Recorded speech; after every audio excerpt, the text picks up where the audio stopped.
There are more than 400,000 NCAA student athletes. NCAA On Campus is their story.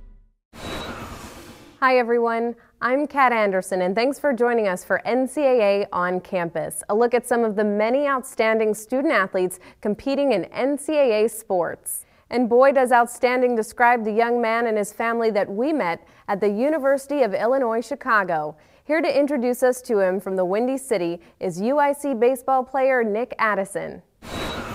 Thanks, Kat. Welcome to the UIC, home of the Flames. We derive our nickname from the Great Chicago Fire of 1871. That fire destroyed 4 square miles of the city, but from the ashes arose one of the world's great cities. The University of Illinois at Chicago is the largest university in the city. Over 27,000 students, about 17,000 undergrads, and all of us within a 15-minute walk to downtown Chicago. What a great place to go to college.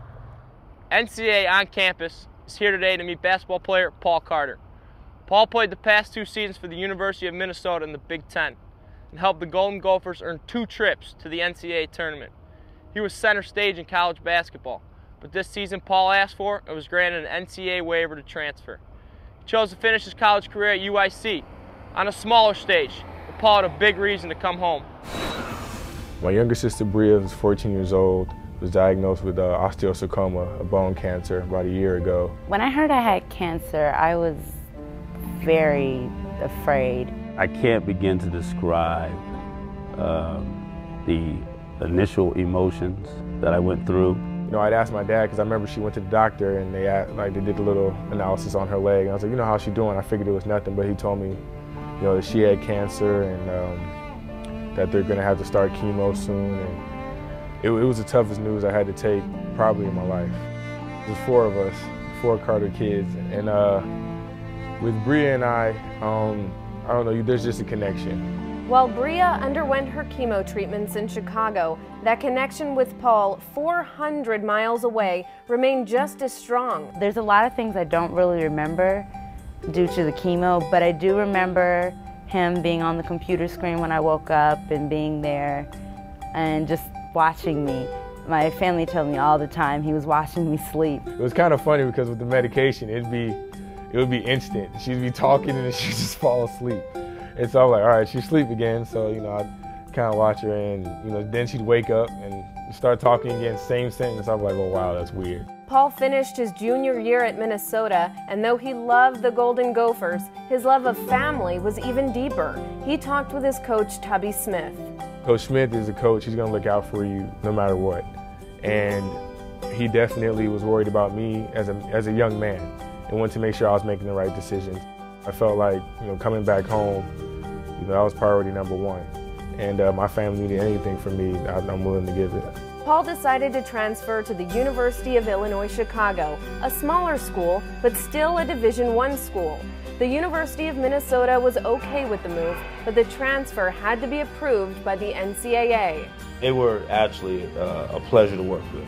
I told them of our desire to make sure we were in complete compliance with all the rules.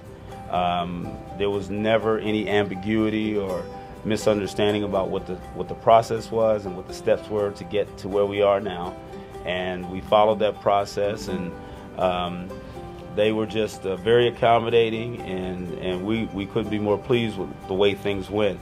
Paul moved closer to his family and transferred to the University of Illinois, Chicago. Shortly thereafter, the Flames hired a new coach, Chicago native Howard Moore. Coach Moore vividly remembers the first time he met Paul Carter. He was an assistant at Wisconsin, and Paul's Minnesota team had just beaten his Badgers. The thing that stands out was they had a great win in our place, you know, and Paul had an unbelievable block to secure the win for them in overtime. And in the handshake line, I remember going down the line and, you know, just kind of being a little upset. And then the kid that made the great play, Paul Carter, looked me right in my eye and say, "Coach, great game, God bless you," and said it sincerely. And so that's something that really stuck out of my mind. Like, you know, even though I was upset, I'm like, that's a good kid. That spring, the doctors had more bad news for Bria. We went to the meeting with the orthopedic surgeon, and he was telling us that the chemo had not really worked, And instead of having to remove the tumor and the bone that had the tumor, they would have to do an amputation. I was shocked. I couldn't say anything. I was trying to hold my tears. I didn't really want to cry that time because I had two options. I could keep my leg and continue to do chemotherapy for years and years, or I could just get it removed and be done with chemotherapy by the end of this year. So I just, from thinking that, I thought, well, I think it's time. And also, if I had kept my leg, most likely I wouldn't have been able to sit here right now and say that I have survived cancer. You know, when we told her the news, she was just like, all right, let's get it done. Like, I'm ready to get out and about. I'm ready to be cancer-free. I'm tired of this. Like, I don't care. Take my leg. And I was just amazed. I was like, are you serious? She was just like, yeah, I don't care. Like, it doesn't matter. I'll get a prosthetic and I'll be fine. So I was just like, wow, this kid's tough.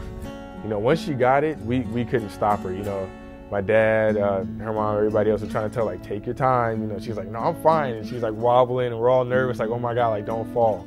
But she's like, no, I got this. Like, I'm out of here. See you. Like, she's right outside. She's got her leg. She's gone. So she was fine. She didn't need any help. And now she's a pro at it.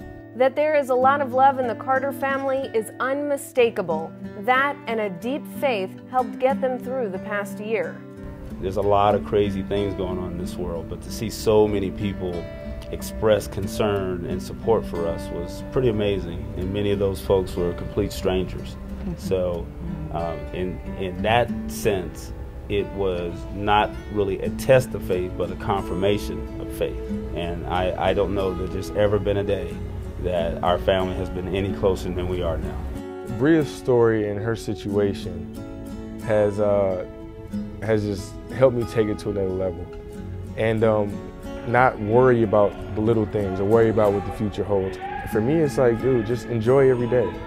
When you get out there and you play, smile a little bit, laugh. It's fun, it's basketball. Yeah, you're a fierce competitor, but you don't have to be mean all the time. And just enjoy, you know, the pains. If you go 1 for 45, just be happy that you're able to walk on the court when your sister has to limp down the stairs just to get to the game. Thanks, Paul, and good luck to you this season and to your sister, Bria. And thanks to NCAA On Campus for visiting the University of Illinois at Chicago. That's all for this week's NCAA On Campus. Thanks for watching. Check us out every week, and remember to make the most of your time on campus.